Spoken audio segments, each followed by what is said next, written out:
I should maybe.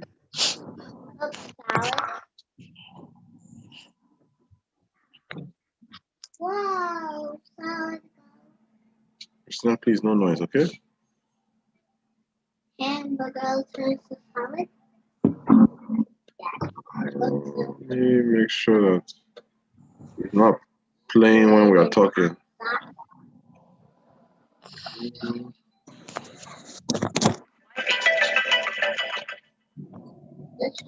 Let me just make sure it's not playing when we are talking. Oh. Yeah. Yeah. Ṣé wọn tún bá mi gbé sísè mi wálé lẹ́nu?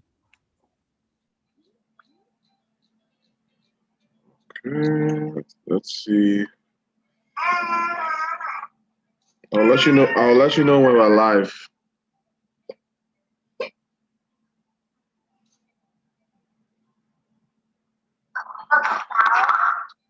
Okay, we're live now. We're live on YouTube.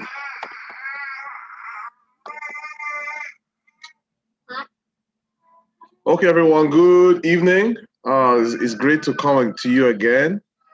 Now we're going to be reviewing a wonderful, wonderful book.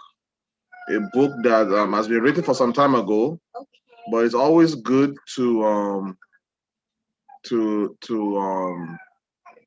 read such books, because most of what we do with our life has to do with finances, and it helps us to see where we are in our life and where we need to strive to get to as individuals. So I'm going to hand over to Sister Titi to share our own initial thoughts of this book, and then we'll try to go into it as deeper as possible. So I will hand it over to her. Over to you.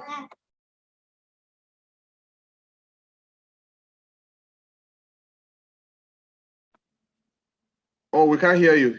I think you are muted. Hello. Hello. Yeah, you are a little bit low. I can hear you, but you're a little bit low. Okay, let me change to another system. Sorry. Oh, okay, no problem. So yeah, Rich Dad Poor Dad. It's kind of a continuation of the last book we did, which we talks about why A student work for C students. A students are the smart ones, but C students are the capitalists. They are the ones that are creating jobs. They are the one that is the manufacturers. So we're more or less working for them, and so it just let us know that the system too is outdated. So, and that's kind of what the whole A student. So this kind of piggybacks on that same concept. And the reason why I wanted us to read this book is because I feel like personally, there needs to be a mind shift as it pertains to the way we live our life in this part of the world. In this part of the world, everyone's looking for a job, everyone's looking for career, but I think that we really need to shift from the mindset of working for people towards working for ourselves. And I really, personally, it's something that I am working on in my life to endeavor to. I don't know who Alfred is. Do you know someone that's called Alfred? Yes, I invited somebody to join us, but his name is Sheye. Oh, okay. Oh, well, it says Alfred, so I don't know. Okay. Well, so that's basically the remarks, my opening remarks. I like this your background, real estate. I can see the back, real estate office.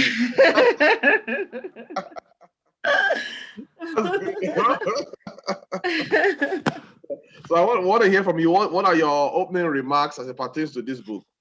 Okay, when I saw the topic, I actually look at it that my intention is like, okay, poor dad doesn't have any money, and the richest dad is the one blowing out the money. That is my, when I saw the topic, my imagination. Okay, you have two dad. Okay, one spends money and the other one doesn't spend money, doesn't have money to spend.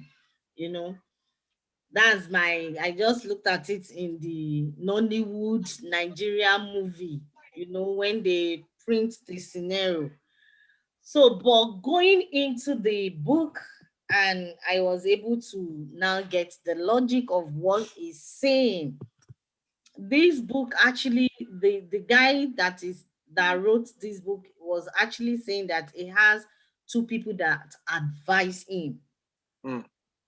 that advise him, and from there he was able to pick. He mm, was able that advice both side. He talked about the poor dad who say, oh, go to school, go study hard, so that you can get the collar white collar job, so that you can get big paid. Why the other dad would tell him, go to school, have the knowledge that you want, then come and own a company, come and be a entrepreneur, come and be somebody, be employer of labor. mm, And there opens my ears, my heart to so many things, that what we encourage our children, what we encourage ourselves. So from there, I see that there is a shift. I can see a shift from that story, from that write-up, that okay, how do you think? The advice people give to you actually goes a long way when it sinks into you, mm, when you assimilate it. We have different kind of advice. There are some advice that can actually ruin your life for as long as you have it. And there are some advice that when you take it step by step, it will actually mold you, motivate you, and make you who you really want to become. So I, like when I was doing a presentation yesterday, I talked about dreaming big.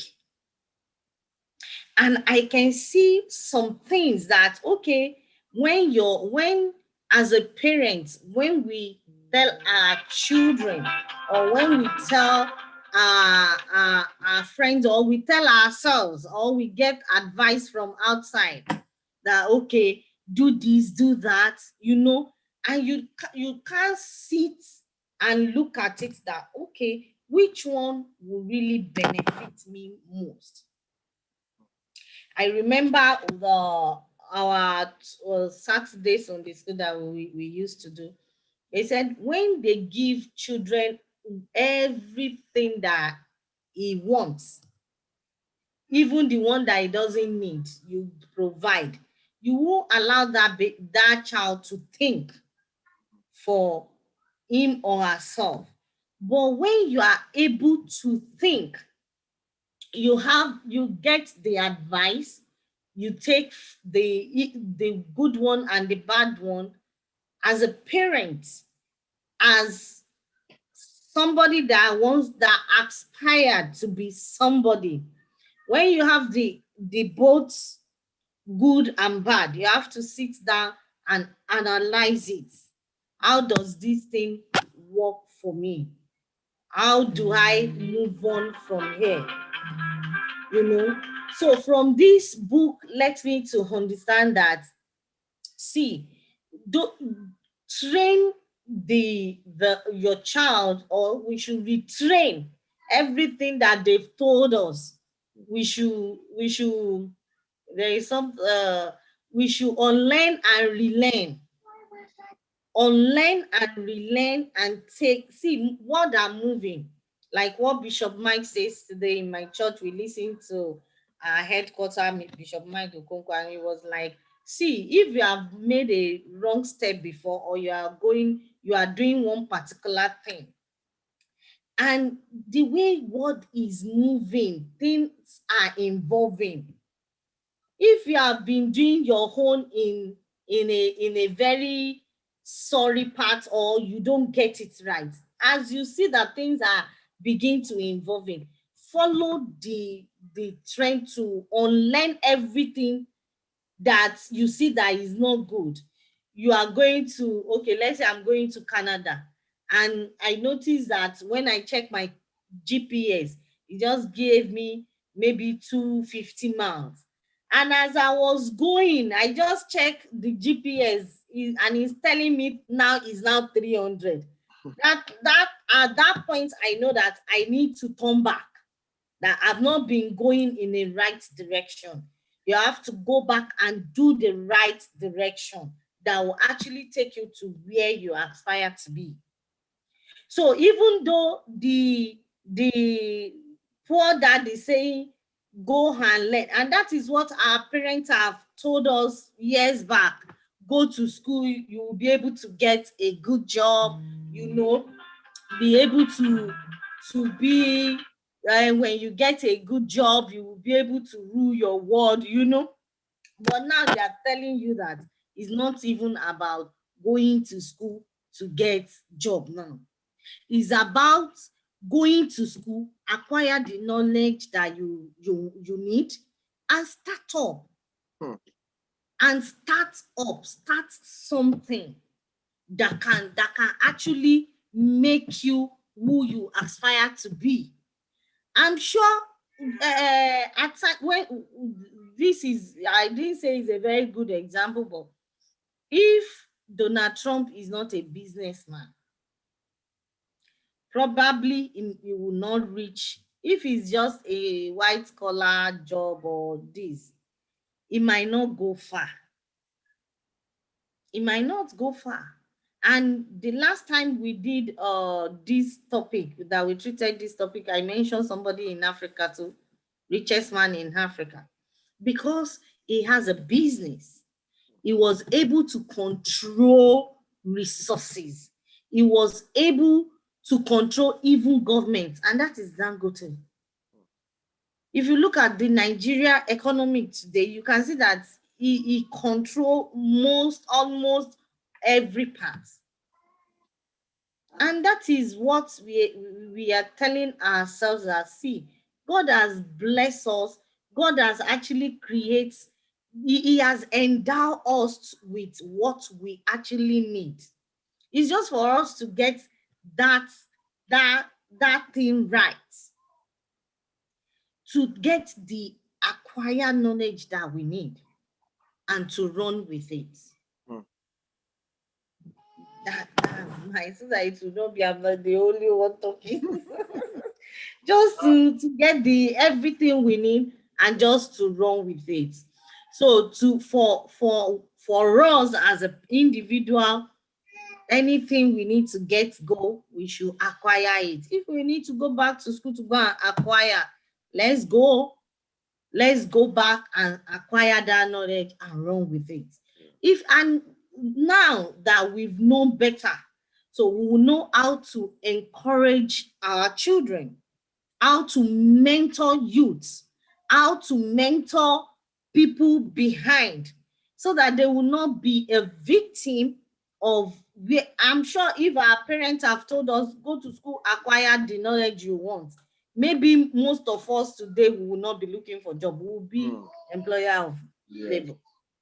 But because then, or everything, you see, even when people come to this country, they will say, go and do nurse. It's nurse that is raining, no. And see, I remember when I came to this country, there is a woman I met. That woman will sit at home and just a call. So person, do you want to work? Oh yeah, go to that place, go and work. He will continue to take people to work. And on every hour that individual went there to work, she has maybe $5 on every hour for everybody. And that time, she has like 80 people working for her. Or, okay, let me just say, she has like more than 30 people working for her that time. And everybody will get, in fact, if you said you want 24 hours a day, the woman will give you. In this Baltimore, she will give it to you. And see, times every dollar per hour, $5 per hour that you work. And she is already sitting down home, home. and she's not even blink until if there is any problem, and she will warn you, don't bring problem. If you do problem, if you go there, you sleep, that's the end of the job. She will let you know. She will not do any training than just what I've just told you. I've been there. I went there to see. So imagine if we have known this for a very long time, and this is a country of opportunity, both Canada and US. Yes. Is country of opportunity, where if you ask the right question, you will get right answer. It's just for you to be positioned where you will get the right question, the right answer for your question. Yeah. Praise God. Awesome. Thank you so much for that. I think that that's very, very, very, very, very important way of looking at it. It's just that the rich, money works for them, and then the poor, they are looking for a job, so they basically they are working for money. And that is the whole that's the way society is more or less functioning, in a sense that we go to school so that we can get a high paying job. Nobody has ever told us that when you go to school, when you come out, you need to start your own business and you need to create jobs. Even in church, we are praying for people to get job. Hardly do we pray for people. How do we even if we talk about business, we talk about it in passing. But the one that we really talk hammer home about is go and get a job, you know. But even though we are telling people to go and get a job, and the sad thing is that the church now needs to begin to teach this, to tell people the difference between the poor and the rich. To tell the young ones that now that you are going to school, you need to start thinking. And this is one thing in this book that I love, that Robert Kiyosaki said. He said, you have the greatest computer in the world. I don't know if he's a believer, even though he quotes some scriptures. So I don't really know if he's a believer. But he said that we have the greatest computer in the world, and that computer is our brain. But a lot of times we have been so conditioned to think just job. We are so conditioned just to work for money. Nobody has ever told us, at least from my own recollection of my life, nobody has ever told me that you need to think about creating job. You need to think about how you can, just like the example you just shared, how when you came to this country, this woman will just sit in her home and she will just send people to go and work, and she has like 80 workers, and then she's collecting $5 on everybody in her own house. She's not doing the work. They're probably even doing night shifts. During the night, she's sleeping when those guys are doing the night shift. But for her, she's making money even in her sleep, because she's a job creator. She knows where the job is, and she's a channel to lead people to where the jobs are. And I think that we need to start thinking that way. We need to stop thinking about working for money, and we need to start thinking of how can money begin to work for me? How can I break free from the rat race of this part of the world? How can I break free from just living from paycheck to paycheck? Because the truth of the matter is, the people that are working for money, the money is never enough. The money is never enough. And then the little money that we are making, we are using that money to buy liabilities. So then we buy cars, we go car that we can't even afford with our paycheck. We buy car, we buy house, and then he also talked about in this book that a lot of times we mistake uh assets for Assets for liability. liabilities. Yeah. So we think that, oh, the Mm-hmm. fact that I have a house, Yeah. that means I have an asset. But he's saying that anything, his definition of assets and liabilities is that whatever puts money into your pocket is an asset, and that whatever takes money out of your pocket is a liability.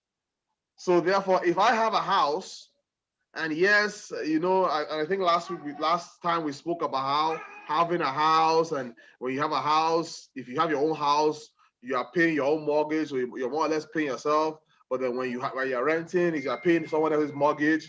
So we kind of talked about that. But his definition is more or less that if you have a house and that house is taking money out of your pocket, that house at that point is a liability. So, and he says that the poor always mistake what is supposed to be a liability to an asset. So that if house is not putting money in your pocket, then that house is a liability. So those are the brief thing. But I see Sister Fuluki is here, so I don't know if there's anything that she would like to share as it pertains to the book. Sorry, I was a little late, but this book really opened my eyes a lot on how we should all be thinking about money. Sometimes we think, okay, if I just made a little more, if I just make a little more, everything will be okay. But essentially, when we're making more, we're actually spending more. So we're not making more and spending less. We're making more and spending more. So the rich look for ways, like my brother just said, brother Yor just said, the rich look for ways to turn their liabilities into assets. And whereas the poor, we spend the majority of our money in liabilities, and that we think are assets. It says, like when we were growing up, another thing that stuck out to me was in the school, they teach you, study hard, go to a good university, get a good job. So it's been ingrained in us, get a good job, get a job with a good pension. The job security is everything. Whereas Robert Kawasaki was looking for the opposite. He wasn't looking for job security. That's what his poor dad wanted him to have. But his rich dad told him that that's not where wealth is.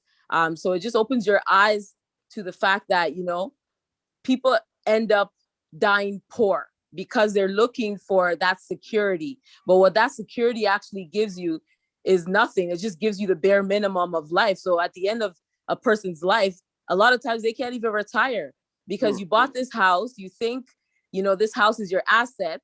But then when you've racked up your liabilities or you've racked up your credit card debt, what do you end up doing? You end up going back into the house, pulling money out of the equity of the house and paying off those debt. So basically we're transferring our liabilities from one thing to another.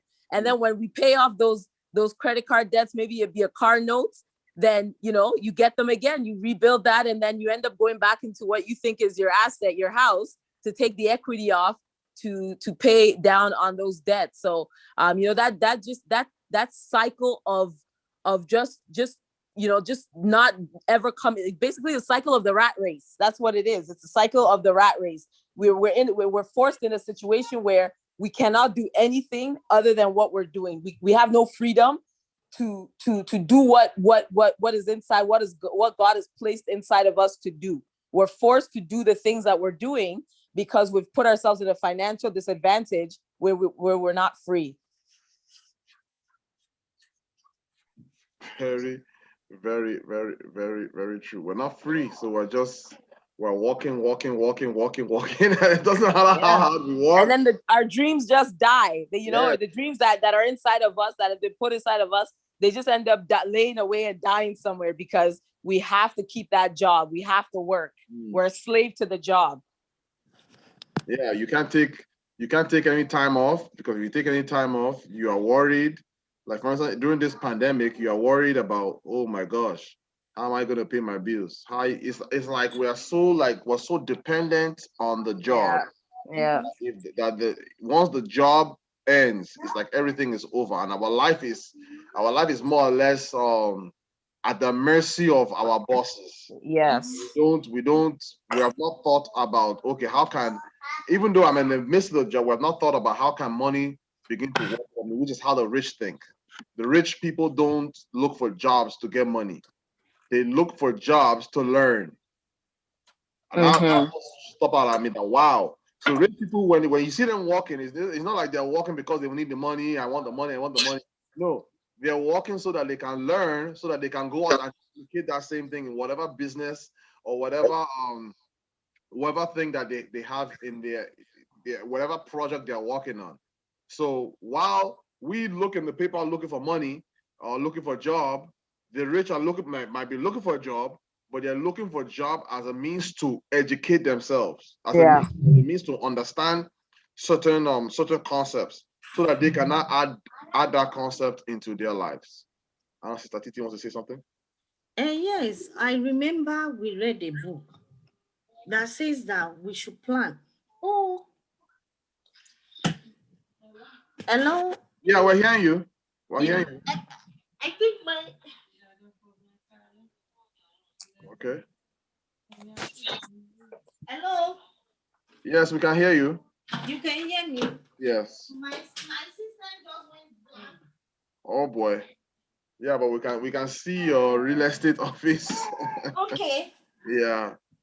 Okay, I remember there was a book that we read that time Mhm. that says that we should plan our. I think that's the day I joined. That said, that says that we should plan Mhm. so that we will not spend all our money. I remember Sister Dorothy was the one that make that that that contribution that day, that was saying that we should plan even when we work. We should plan and invest. Mm. We should try to manage everything that we have, that we should not just spend it for ourselves alone. Mhm. We should try to plan our day, to plan our money, and to invest. Mhm. So, and I remember Sister Diola too said the last time that because the way this place was structured, that you will just continue to work for people, and the middle class, the richer will continue to get richer, and the poorer will continue to get poorer, and the middle class will continue to work, continue to struggle. But it's not that they will be rich. No, they won't. If you are working for somebody, trust me, you can't they unless if you will steal, and there is no way you will be able to steal, that you will not be get caught. So what we can do, like this book has already told us, is to pause and assess ourselves. Where are we right now?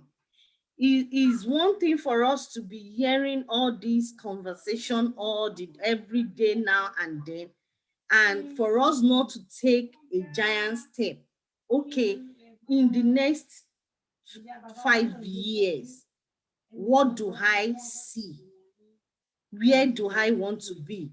Where do I aspire to be?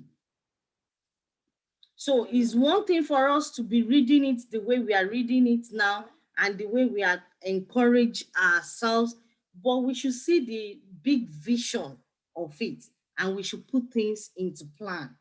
We've known now that working for somebody will not make you rich. Then what are the things we are putting ahead in plan? I said I talked to some people about having a big plan. So have your 5 years, 10 years plan, and follow it step by step the way it will work.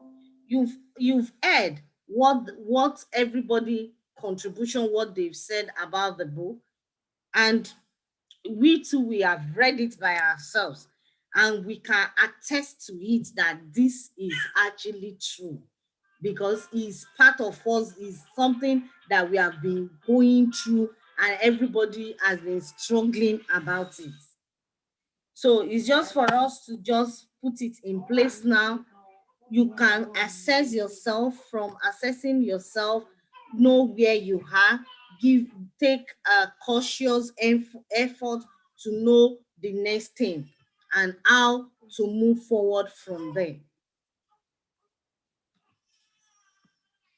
Yes, you're very correct that this book is kind of like for me, it's a kind of a wake-up call that I can't continue to live my life the way I am living it, because I've always had this itch to break away from the world system. And for me, it makes it seem like it's something that I could have done several years ago, but I never put to work. I never put to work my mind. I never had a plan. I never had a strategy to be able to break free. First of all, for some time I didn't even know that it's possible. And I think that's what this book does. It demystifies and it helps you know that it is possible for you to no longer work for money, that money begins to work for you. That there's that possibility for every single person that desires to say, you know what, and they put that plan into what they put that plan in their life, and they begin to walk towards that plan so that they can able to step away from their job, that they have acquired so much assets, that now the assets is just bringing about cash flow, which is something. And when I read this book, I went to go and buy his game, the cash flow game. So that and he talked about how whenever he met his rich dad, they will always be playing this game, and it's called the cash flow game. So I thought, well, me too. Why don't I just buy the same game, and then we'll be having game nights, and then we'll just begin to train, because I think it's kind of a mental training that we need to have, like a mental revolution. Yes, we have had it, but until you catch the vision, until you're able to see the possibility, until you're able to train your mind, then you will now understand that, hey, I don't need my employer. I can sit down in my computer and I can set a target on how much I need to make. I can come up with concepts. I can come up with ideas. I can form a company, and in no time that company can become productive just by using the greatest computer that I have, which is my mind, which is putting this mind to work, not reducing myself to just working for somebody for the rest of my life. I can now use the giftings in me. I can now use the ideas that I see, the concepts I see on the internet. I can now see how I can make those concepts work for me to produce those things. So I can now get to a place where nobody tells me when to get up, nobody tells me when to go to bed. I'm busy working. I'm busy doing those things that God has placed in me to do.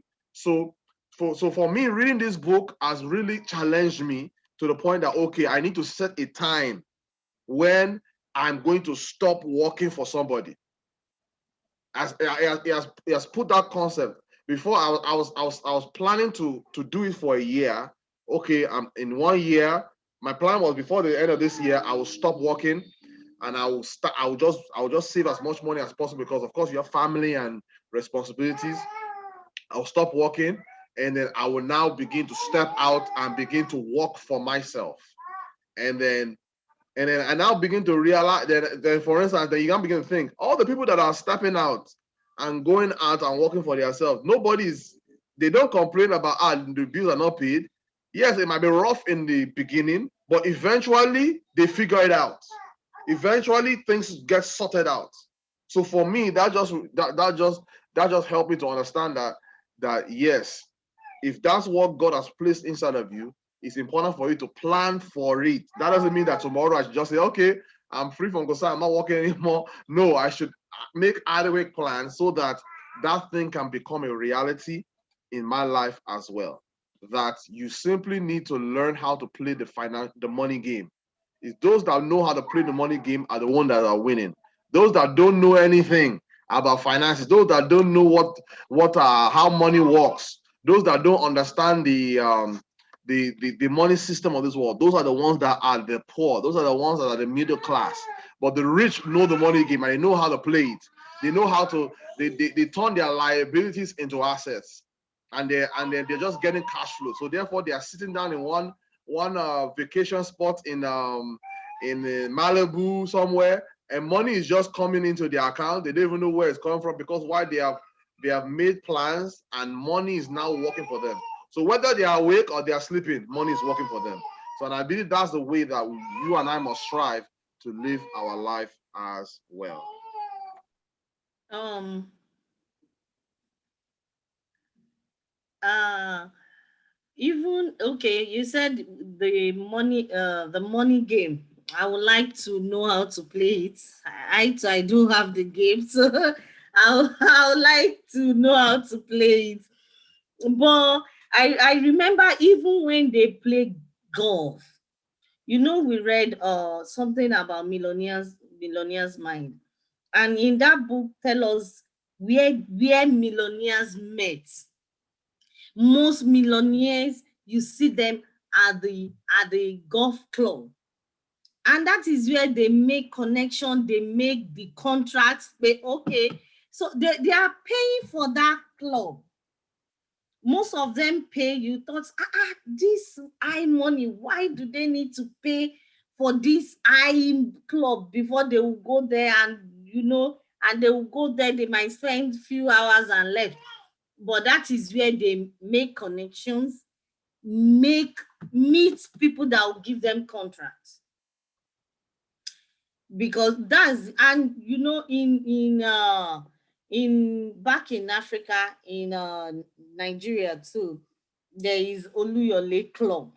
Those people you see there too.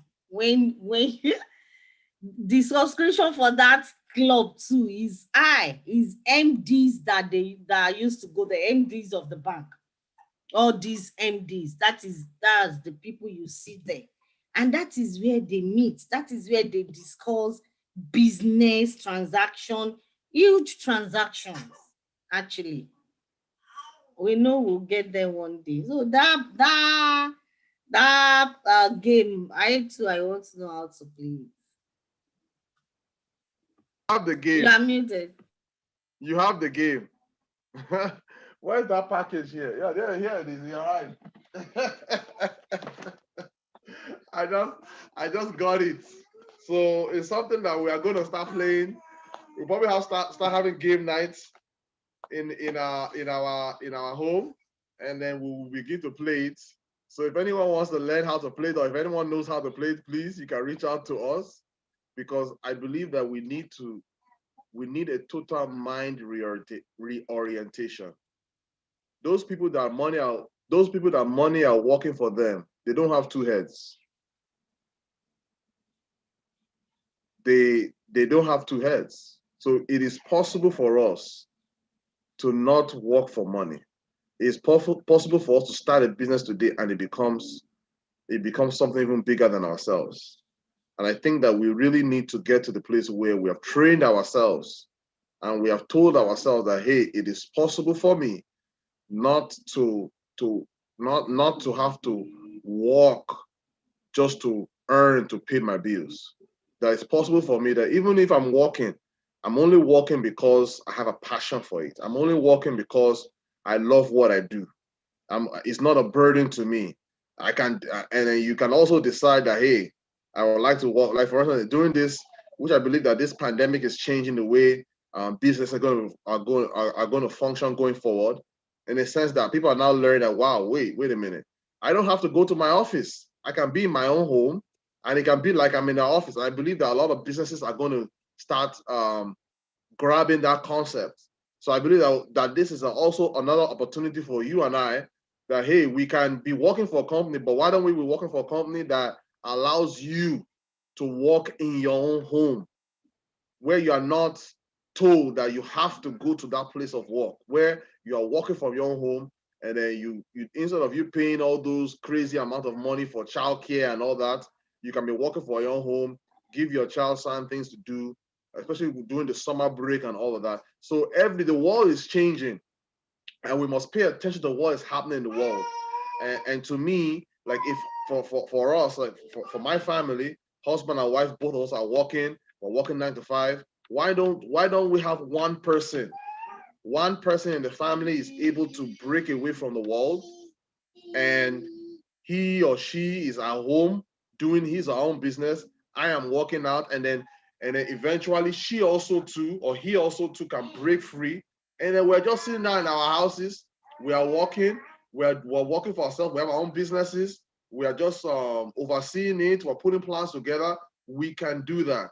And I believe that once we develop that mindset, once we develop that understanding, and we begin to implement it, we can get to the place where money begins to flow. We're no longer in the class of the middle class. We're no longer the poor, but we can now become the rich where money is working for them. I don't know if Sister Paluki wants to say anything else. Yes, I agree. If you're in a family, maybe if one person is able to break away and then the other one join, that's a good plan. And I do agree with the other sister who said we have to make a plan, that now that we've read the book and we know what it says about being financially free, we can't just talk about it, but we have to set goals and set plans for ourselves. Another thing that I like that Robert Kawasaki said was that even if he starts a business and it starts to consume too much of his time, then he considers that being back in that rat race, right? So he believes financial freedom means you have your time to do what you want. So not all business is good business. If it's taking up too much of your time, then guess what? You're back in that race. So you may be working for yourself, but if you're working 12, 13, 14 hours a day, then you're back in that situation where you don't have your time, and time is money, right? So that's another thing that we should all keep in mind as well. Wow, that's really good. I think I maybe I missed that part. Yeah, he mentioned anything it. you're doing is consuming too much of your time. Yeah. It's talking out a rat race. So it's more like, So even if what he would say is if he started a business and it started to take up a lot of his time, he would sell it and move on to something else. wow. So yeah. Okay, on that aspect, I have contrary opinion with it. The reason why I have, let me tell you when you start a business for when you start afresh, it will consume time. It will take your time. It was after you have put some necessary things in place, you can now gradually excusing yourself. You can't start a business for the first year, 2 year, for the first year, and you employ everything, you put everything in place like to a standard. You have to still monitor some people. The first year, get the audit and say, okay, yes, we are on a track. But for the first time, it will get your energy because you have to look at it. You have to know the integrity of the business. So you have to know it. It will take more of your time. But after a while, then you begin to excuse yourself in some little things. But when you start afresh, trust me, it's going to take your time. That is true. But then at the same time, we have to be able to leverage other people's intelligence, right? So that's a good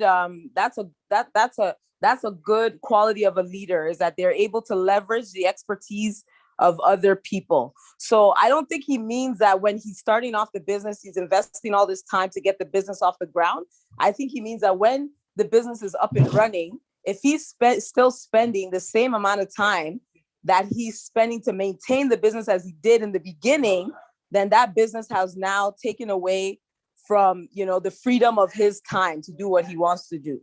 Yes, I Yeah. agree with that statement.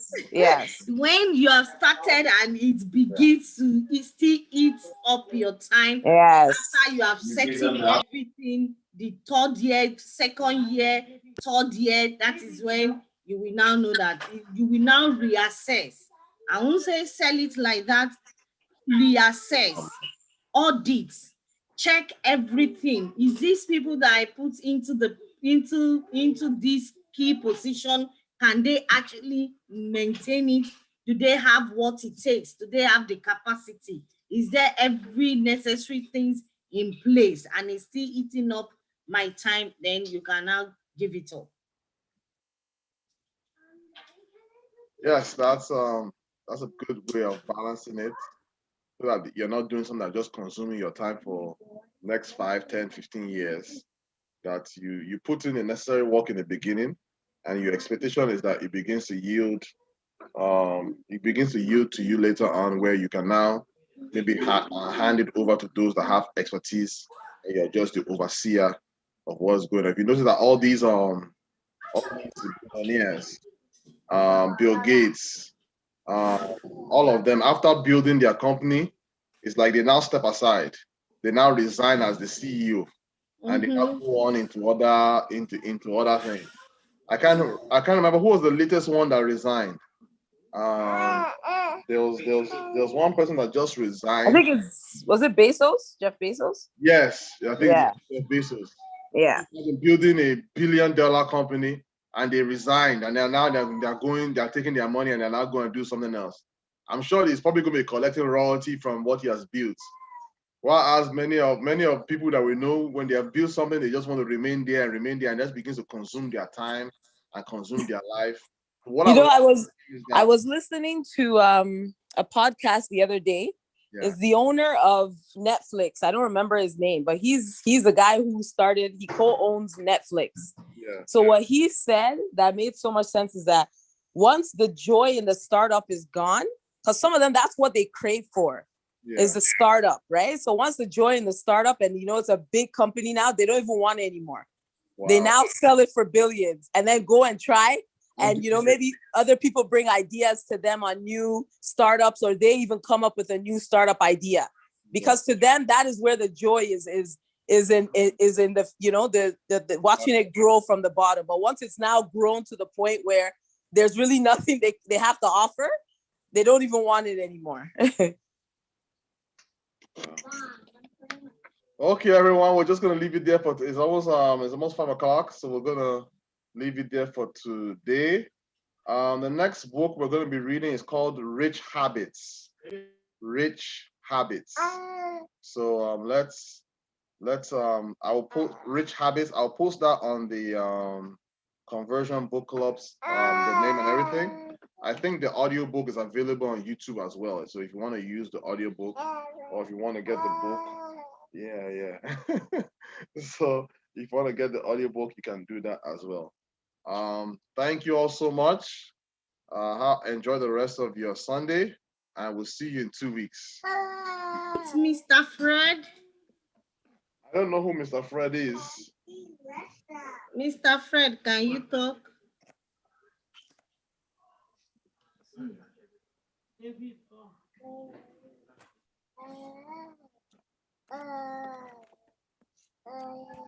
Yeah.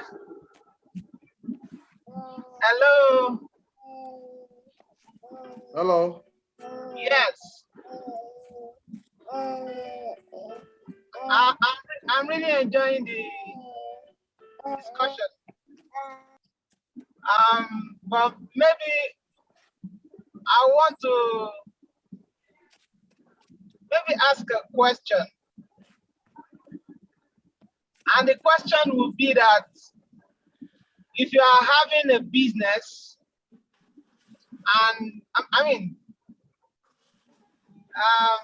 sorry, I'm actually driving, so my mind is distracted. But Rich Dad Rich Dad Poor Dad book has said a lot of things. That is managing things in a different way from the way it has always been. And actually, I read it a long time ago, but from what I still get from it, if you have a business that you want to build to last, or to stay for a very long time,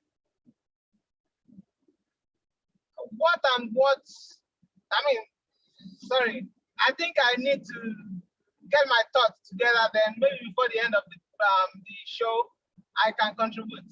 But I can't put my thoughts together now. No problem. We'll add you to the WhatsApp group, and you can put your thoughts together there. Because Okay, we're about to that'll be fine. end I'm now. actually driving on a long distance. Oh, no So, problem. So please, yeah, if you can, before I heard my name, I was on another call, and I think I got distracted. no problem. If I guess if we can get your contact, then we can add you to the WhatsApp group. Okay, thank you very much. No problem. Yes, sir. Thank you all so much. Yeah, Have a wonderful Sunday, and we'll see you. Thank you, sir. Bye for now. All right. Bye. Bye. Yeah, I'm still here.